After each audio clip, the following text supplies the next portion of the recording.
فاطمه او د نیلم او زمونږ د ټولو چې خپل منځ کې کمې خبرې وي هغه قصې ختمې شوې چا چې نمسه فاطمه ته کوله چا چې نیلم ته کوله هغه قصې ختمې شولې شکر دی به د خویانو په شان وخت تېروي د هغې د خپلو بچو سره کار دی او د فاطمه د خپل خاوند او د خپل کور سره کار دی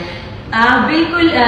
فاطمه زما خور ده او زه به ورسره په نه راباندې ملګرتیا کوم او انشاءالله زموږ د منځ نه دا خبرې ختمې شوې هغه په پاکستان کې شوي که په دوبۍ کې که په هر ځای کې نو انشاءالله موږ به په یو ځای باندې کوو او همداسې ده او نیلم زما خور ده او دا نادیه مې خور ده او داسې هېڅ خبره هم نشته دی او دا دواړه زما خویندې بلکل زمونږ خویندې دي او انشاءالله که اتفاق به په هر ځای کې وي د چا نه نمسه منو او نه د چا خبره منو چې څوک موږ پسې ټیک ټوک کوي الله دې ورسره الله دې ورسره پوه شي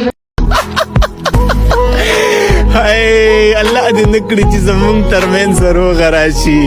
الله دې نکړي چې زمونږ ترمنځ روغ راشي ما سره سدي د زړه سره زه به سوي شم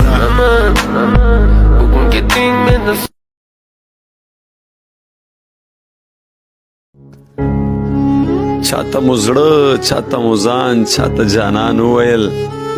چاته مو زړه چاته مو ځان چاته جانان وویل سړیه ځکه خو د ځینې نه ځانونه ورک شو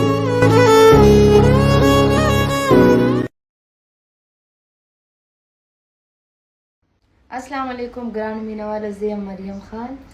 السلام علیکم ګران مینوالو زه یم نادیه ګل السلام علیکم ګرانو مینوالو زه یم ستاسو نیلم ګل السلام علیکم زما ګران مینوالو زه یم فاطمه ګل السلام علیکم زه یم دلراج السلام علیکم زه یم روما خان دا ټول خو تاسو پیژنئ چې د دې څه نومونه دي خو زمونږ چې سبا کوم ځای کې شو ده هغه ابوظبي کې د جمعې په شپه باندې 14 تاریخ او بله ورځ چې زمونږ شو ده هغه په رسول خیمه کې په 15 تاریخ نو موږ ټول به ستاسو انتظار کوو تاسو به ضرور راځئ دا شو ستاسو دپاره فاطمه ګل او مراد خان او غیور پیش کوي خامخا به راځئ او ټول په اتفاق به راځئ داسې کار دی چې ما دا پکې خو سپیشل یو تاسو به زموږ دپاره خامخا راځئ موږ دواړه خویندې یو خامخا به راځئ او موږ به ستاسو انتظار کوو والسلام بند که بس